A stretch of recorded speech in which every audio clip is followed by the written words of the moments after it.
Saturday mornings had a rhythm. I'd stop by Ramona's with a bag of groceries, some greens, fresh cornbread from Mrs. Leona's bakery, and that juice her kids liked with the cartoon lion on the front. I never stayed long, just a hug, a few words, and I'd head out. A mother knows when to step in and when to give space. But that morning, something felt off. I pulled into her driveway and noticed the curtains drawn tighter than usual. I knocked like always, 3 firm taps. Waited. Nothing. Knocked again. Still silence. My hand reached for the doorknob, more from instinct than thought. It turned easily. Door was unlocked. Inside was too still. No sound of kids fighting over cereal. No TV running some cartoon. Just silence. The kind that presses on your ears and weighs on your chest. I called out, "Ramona? Baby, it's Mama. You home?" Only thing answered me was the fridge humming low in the kitchen. That, and a smell I couldn't quite name, faint. Like bleach, or something older. The house was spotless, not a pillow out of place. That girl never was neat, not unless company was coming or she had something to hide. My eyes went to the pantry. Door was cracked open just a bit. Ramona always kept it shut. Always. Something about mice or humidity or both. I can't remember. I stood there a moment, staring at it like it might blink back at me. Then I stepped forward. I pushed the door open slow. It squeaked. Lord, that sound still echoes in my bones. Inside, the shelves were half empty, odd for a Saturday. But it wasn't the groceries that stopped me cold. There, on the bottom shelf, sat a beat-up shoebox. One I recognized. Years ago, I'd given it to Ramona when she first had Micah. Inside it, I'd packed keepsakes, his first onesie, hospital bracelet, and that little blue blanket with the giraffe. It was in there still. Stained, red-brown in spots that didn't belong. I reached in, hands trembling, and pulled out a stack of photographs. They were torn, scratched, faces, mine included, gouged out with ink or scissors. It wasn't random. Somebody wanted to erase something. Or someone. That kind of hate. It don't come overnight. I sat down right there on the kitchen floor. That cold tile against my knees didn't register. My heart did. How had I missed this? Ramona had been pulling back, canceling dinners, saying she was tired, that life was busy. I chalked it up to stress, motherhood, the usual.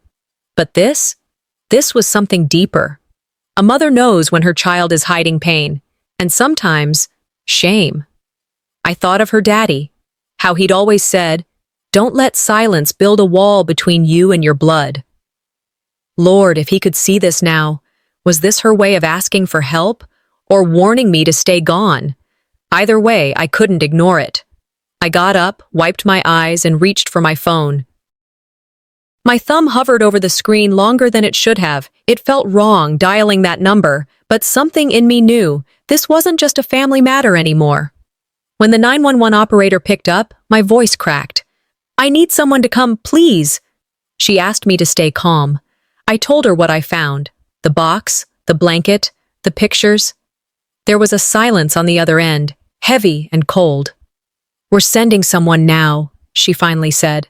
Outside, sirens began to howl faintly in the distance, like wolves warning of something coming, and all I could think was, what kind of mother calls the police on her own child? I hadn't taken more than a step when I felt it, cold pressing along the soles of my shoes, a chill warping the air in the kitchen. That box in the pantry was only the beginning. I turned toward the freezer standing against the far wall, its white door dull under midday light. The door handle was stiff, reluctant. I placed my palm on that metal bar and paused, my breath caught. Then I pulled it. It groaned open, like a church pew on funeral day. The hiss of cold air dragged memories to attention. Inside, rows of Ziploc bags lay flat, each stamped with dates I didn't recognize. I frowned at the neatness in secrecy. My heart hammered as I reached for one marked 6 months back. I peeled it open and lifted a pacifier, my granddaughter's first one. The tip was cracked, stained red in a way blood makes you look twice. My hands trembled as I dropped it back in. Then I noticed a photo laminated in ice. A family shot from years ago. Edge to edge, frozen solid. My image was cut out, only blank space where I used to be. I pressed my palm against the plastic, mouth dry. What kind of love needs to be kept frozen? I whispered into the quiet. I stepped back, and everything spun. I remembered a moment from 3 years ago, my 65th birthday brunch. Ramona stood at the head of the table. The room pulsed with church music from the radio, faint. She cleared her throat. She told me she resented me for loving Quincy more visibly. She accused me of favoring him in everything: inheritance, decisions, attention. My face burned. I opened my mouth to protest. I gave them everything. But she walked out in tears, vowing she'd never come to another gathering. I stayed rooted at that table too long, thinking I'd wait until she softened. Time would mend. But here I was, in her kitchen, standing over her secrets. Back in the present, I opened the bottom drawer nearby. My fingers brushed a tattered leather journal, initials stamped RM. I tucked items from the freezer aside and fetched the journal, pulling pages loose and fingering them. Angry rants, half-written prayers, accusations. One entry. Even dead, he chose her over me. My chest closed. She always felt second, even to the man lying 6 feet under. My heart pounded with a realization I'd missed. This wound wasn't new. I'd ignored it. The sirens outside wove closer. I brushed away tears and steadied myself. I shut the freezer door slowly, then walked toward the living room. Sunlight cut across a crooked portrait on the wall. My hand reached out to straighten it. This house might have forgotten who I am, but I haven't, I murmured, voice low but fierce. I sank into the edge of the sofa, every ounce of strength in my body spent from the freezer discoveries. My breathing was shallow, my palms pressed against my knees, trying to steady the tremors that had begun after seeing what shouldn't exist in a home I thought I knew. That's when it caught my eye, a tiny, pulsing red light tucked behind a vase on the bookshelf. I froze. My heart thumped like a drum in a church on a Sunday morning. Slowly, I reached out and lifted the vase. Behind it, a small black nanny cam stared at me, blinking, recording. I held it in my hands, staring at that blinking red eye. It was live, maybe streaming, maybe just storing every move I made for someone to watch later. The thought hit me harder than anything in that freezer. Someone was watching me. Here, in my daughter's house. My mind raced, questioning if Ramona had set this trap. Did she expect me to find the pantry, the freezer, to follow a trail she laid out? Or was it someone else entirely, someone who knew the cracks in my family, the ones I had tried to ignore? A bitter ache settled in my chest. A child who watches her mother like a stranger? I whispered under my breath. My grandmother's voice echoed, "You don't record what you trust." Trust. Something I thought I had given freely, now questioned. Every step I had taken, every assumption about my daughter, felt fragile, like a house of cards ready to fall. Memories rushed forward, unbidden. Thanksgiving, 2 years ago. The table tense, a quiet heavier than any prayer. Ramona refused to bless the food that night, a tradition her father had cherished. When I asked her why later, her eyes met mine, cold and resolute. "I don't pray for ghosts." At the time, I brushed it off, thinking it was teenage rebellion or a bad mood, but now I saw it for what it was. A crack that had widened over time, festering into something I hadn't noticed until now. The phone rang, cutting through the silence, jangling against my nerves. Quincy, his voice calm, casual. "You back at the house?" he asked, like he already knew. "Got a weird notification from my camera app." My stomach dropped. The camera? Was it him, not Ramona? My mind spun, connecting dots I hadn't even seen. "Quincy, what camera?" I asked, trying to mask the tremble in my voice. "Just don't touch nothin', Mama," he said, and the line went dead. I stared at the blinking red light again, my hands tightening around the cam. Could I have been protecting the wrong child? Was I misreading all along? Doubt clawed at me. Had I ignored signs pointing to Quincy instead? Was my devotion, my careful vigilance, all misapplied? The guilt was heavy, wrapping around me like a damp blanket. How do you mother grown children who now see you as the villain? I moved through the room slowly, scanning, searching, my eyes landing on a small lamp. Something odd about it made me pause. I bent down, examining the base, and there it was, a second, smaller camera blinking green. My pulse quickened. I opened the drawer beneath it and found a small USB drive taped to the underside. On it, a note. Do not erase. I picked it up, feeling the weight in my hand, the weight of all that might be revealed. I exhaled slowly, letting the silence fill the space between the walls of Ramona's home and the chaos inside my head. This house don't want silence, I whispered to no one. It wants truth.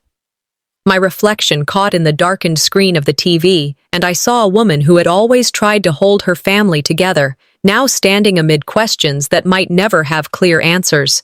I carried the USB like it weighed a ton as I stepped into the dining room, expecting to find Ramona waiting with some semblance of an explanation, a pause in the storm that had been building.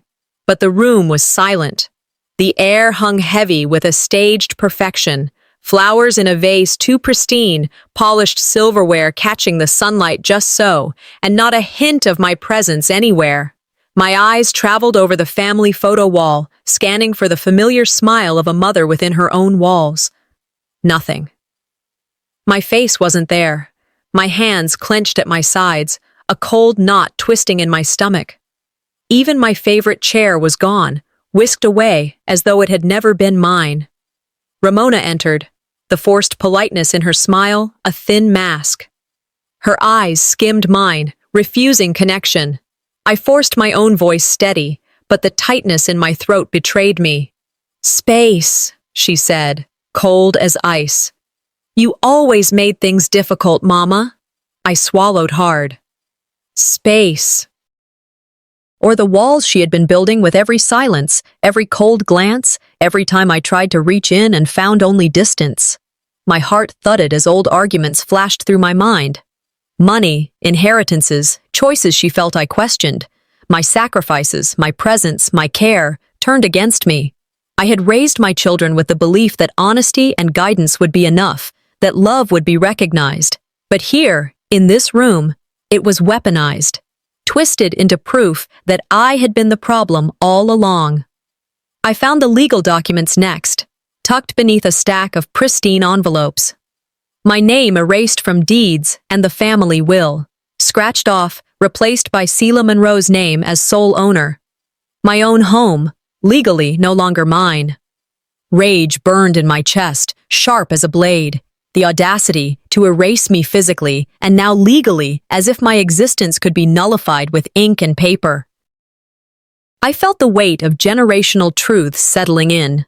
Black mothers are often told, "You raise your children, but you give them away." I hadn't understood until this moment how hollow those words could echo. Rage, humiliation, sorrow all collided in a swell, yet I held myself together.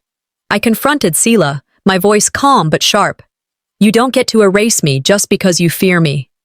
Her face didn't flinch, but I saw the flicker of unease, the tiny crack in her composure. I called Lux and Dory, my hands steady now with purpose. Lux arrived first, older and solid, confirming the deeds had been shifted. Dory brought news of neighbors watching moving vans at odd hours, files disappearing quietly. Selah stood by the window, watching every movement, while Orion carried a briefcase inside. The tension in the room pressed against me, yet I refused to flinch. I checked the usual hiding places, the safe, drawers. Everything was gone. Someone had anticipated my moves.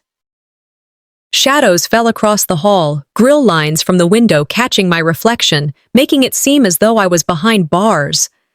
I whispered to the empty room, "They don't want me to see, but I see them." Even if the physical evidence was stolen, I knew memory could never be erased. I sat on the porch swing as the sun dipped lower, the cool evening breeze tugging at my head wrap. My hands gripped the phone, fingers tightening around the receiver like it was a lifeline. I dialed Claudette, my old friend, a retired civil rights lawyer whose wisdom had guided me through many battles. "Claudette, it's happening again," I whispered, my voice low but steady, recounting the erasure of my name, the hidden cameras, the missing documents. She promised to meet at first light with the necessary papers and a notary. I felt a spark of reassurance, a strategic ally in this storm I'd been cornered in for far too long. My thoughts circled with determination. They think my silence is my shield. But silence is just the breath I take before I strike, before truth meets consequence. I texted Quincy and Lux, asking them to gather everything they knew. Tonight, the stage was mine. The swing creaked under the weight of anticipation, dusk casting long shadows across the yard as I prepared for the confrontation that would no longer wait for tomorrow. The cookout had begun, unaware I was coming. I stepped out of my car, the bold African print head wrap and flowing skirt announcing my presence without a word. Ramona offered a tight-lipped smile, eyes skimming mine before darting away. Sela's embrace was perfunctory, her lips pressed too tight, eyes calculating. Orion avoided me entirely, shifting from foot to foot as though the air itself were his enemy. I walked straight to the grill, letting the evening sun warm my back, and addressed the gathered family. My voice was quiet at first, then firm, cutting through the hum of conversation. If y'all done rewriting history, I'm here to reclaim my chapter. I revealed the copies I had kept, old deeds, photographs, letters. They tried to erase evidence, but not from me. I held them up, letting the weight of truth fill the space. I recited Maya Angelou's words, letting them roll like thunder through the yard. Still, like dust, I'll rise. I told them lawyers would be involved by morning, that church elders had been notified, and that my fight was not with fists or gossip, but with the unwavering power of truth. I leveled my gaze at Sela. If one more lie gets whispered in my name, I'll make sure the whole street knows your truths. Disbelief rippled through the crowd. Ramona scoffed, dismissing my actions as dramatic flair, a performance unworthy of serious consideration. Sela's face reddened, her accusation sharp. You're threatening your own blood. Orion muttered under his breath, claiming he wouldn't get involved in women's business, an act of cowardice that spoke louder than words. Lux stepped closer to me, a stabilizing presence, confirming he had witnessed the documents being shifted. Quincy stayed silent, the guilt evident in his eyes, doubt beginning to gnaw at the side he had chosen. I declared firmly and clearly that this was no longer about property. This was about dignity, legacy, and the acknowledgement due to a mother who had carried her family through storms unseen. I spoke of the endurance expected of Black mothers, the emotional labor taken for granted, and the necessity of standing tall even when treated like baggage. I wasn't seeking an apology, only acknowledgement, only the correction of wrongs. As the evening deepened and I turned to leave, Lux handed me a yellow envelope he had found tucked under Sela's car seat. I opened it slowly, eyes scanning the contents. There it was, a notarized letter with my signature, transferring my estate. But I had never signed it. I looked up, meeting Sela's gaze, her eyes flaring with a mixture of fear and defiance. I held the envelope, voice cold as steel. Who forged my name? I stepped back inside after the porch confrontation, the hum of the cookout filling the air, trying to mask the tension I carried like a second skin. The smell of grilled vegetables and seasoned chicken floated around, but my appetite was gone, replaced by the heat of simmering anger. Ramona, determined to act normal, approached with a plate, her smile tight, almost fragile. "Mama, you want some?" she asked, voice careful, like handling a fragile vase. A neighbor chimed in with a compliment for Ramona, praising her for holding it down, completely ignoring my presence. I felt my chest tighten, the sting of invisibility, but I held my composure. Orion stepped in, subtly guiding me away from the table, a silent wall erected to keep me out. Controlled exclusion, every action orchestrated, every glance calculated. My purse, swinging lightly at my side, felt suddenly heavy.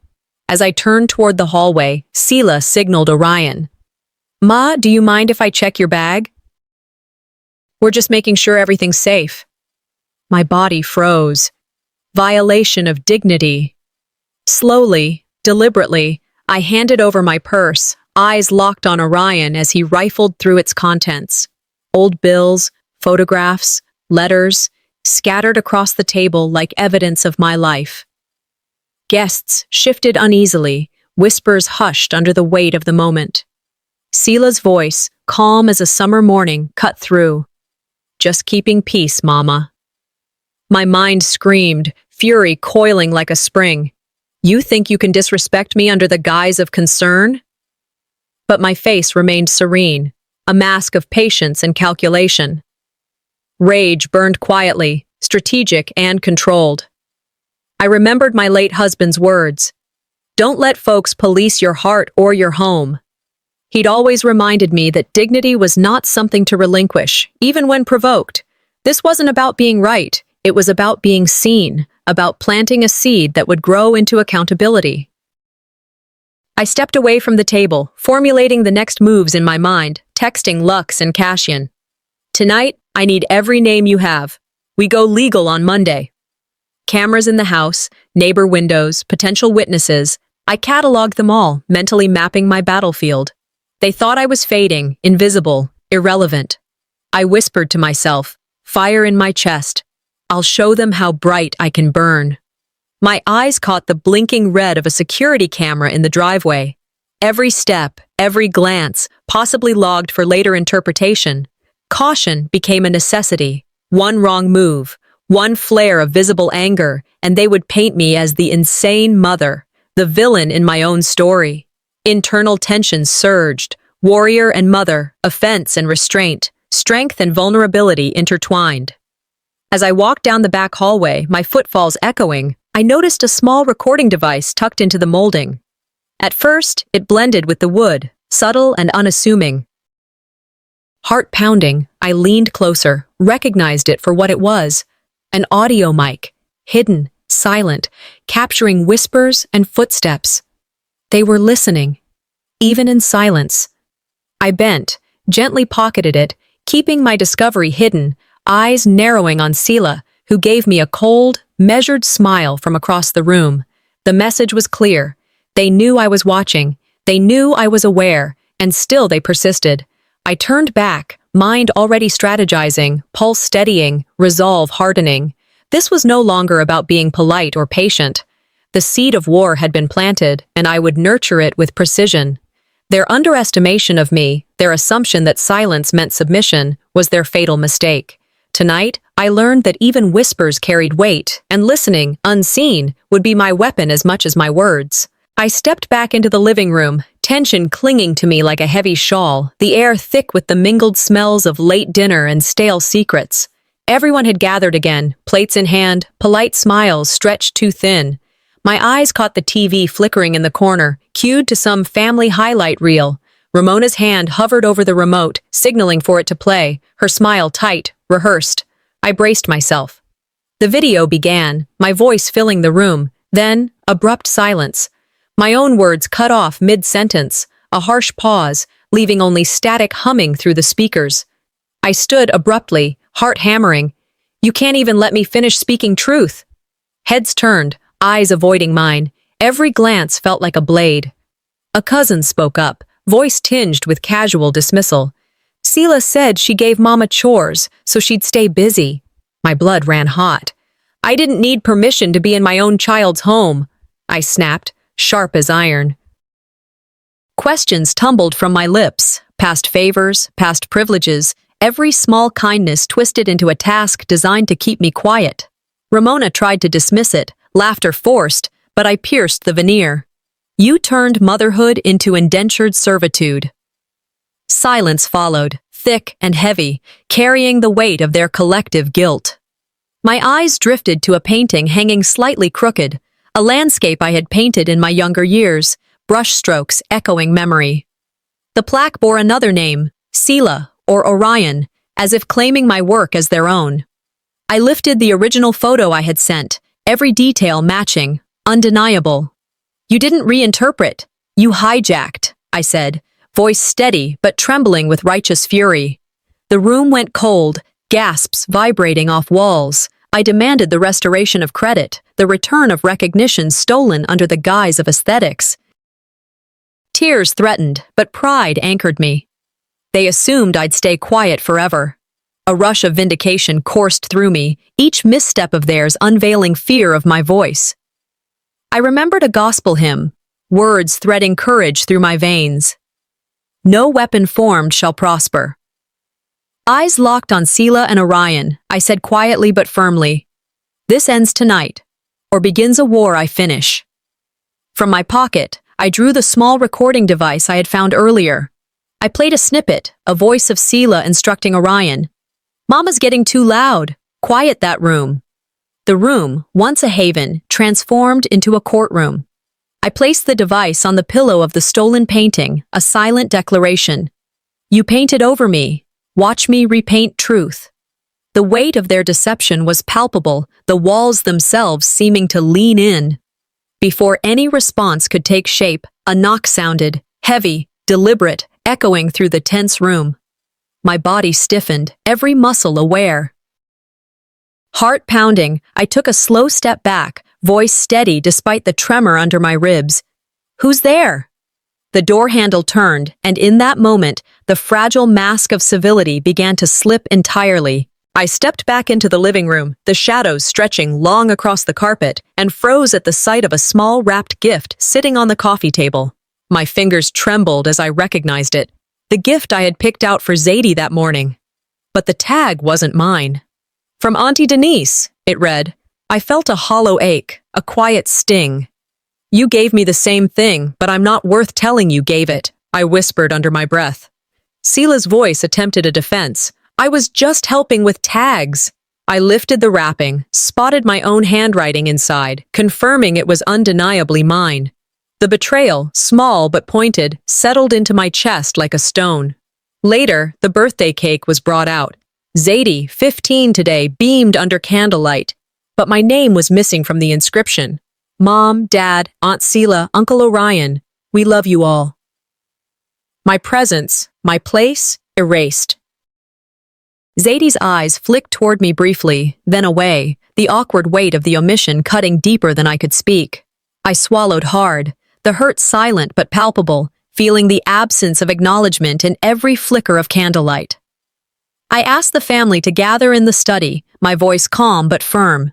Receipts, photos, recording snippets, and the replaced gift laid out before them. "If you erased me on paper, I'll return as truth in full color," I said. Each item spoke for itself, evidence unshakable, undeniable. I felt the tension coil in the room, every eye tracking, measuring, calculating. Then I reached for the yellow envelope I had carried all evening. Inside lay the authenticated confession, handwritten by Sela and Orion, admitting to the property changes, the hidden cameras, the falsified deeds. Alongside it, the original deed restored my name, notarized and ready for motion. Silence fell like a heavy curtain, Sela's face drained of color, Orion's hand gripping hers with panic. The weight of truth settled in the room. I stood tall, voice steady, unwavering. "You tried to kill my name. I resurrected it." I spoke of the strength Black women carry, of the power in reclaiming voice, in asserting presence. No demand for apology, only recognition, restoration, and acknowledgement of truth.